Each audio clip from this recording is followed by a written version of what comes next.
Sige, ulitin natin yung prayer. Panginoong Hesus, naririto po ako sa umagang ito. Nagpapasalamat sa mga biyaya na aming tatanggapin sa umagang ito. Salamat po sa inyo. Lumalapit po ako sa iyo ngayon at humingi ng kapatawaran sa aking mga kasalanan. Patawarin niyo po ako sa aking pagkakasala, sa isip, sa salita, at sa gawa.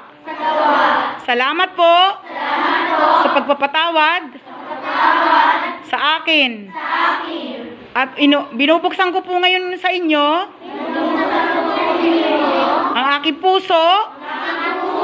Pinapapasok kita, Panginoong Hesus, sa aking puso. Mula ngayon, ikaw na po ang maghari sa aking puso at sa aking buhay. Salamat po sapagkat tinanggap niyo ako bilang anak mo. Salamat po sa umagang ito, sa pangalan ni Jesus. Amen. Palakpakan nga natin ang Lord. Amen. Sige, tayo lang po tayo, pasok na po tayo. O, walang magulo. O, sige, upo, para hindi magulo. Sige. Sige, upo po tayo. Upo. Sige, dito, yung mga ano-ano.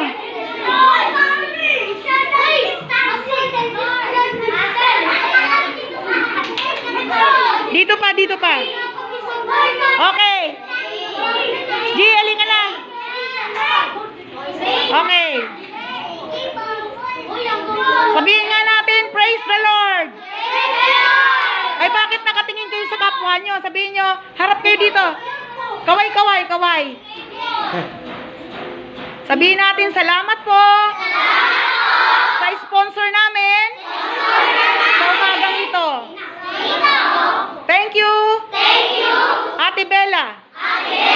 Kay Kuya Byron. Kay Kuya Fred.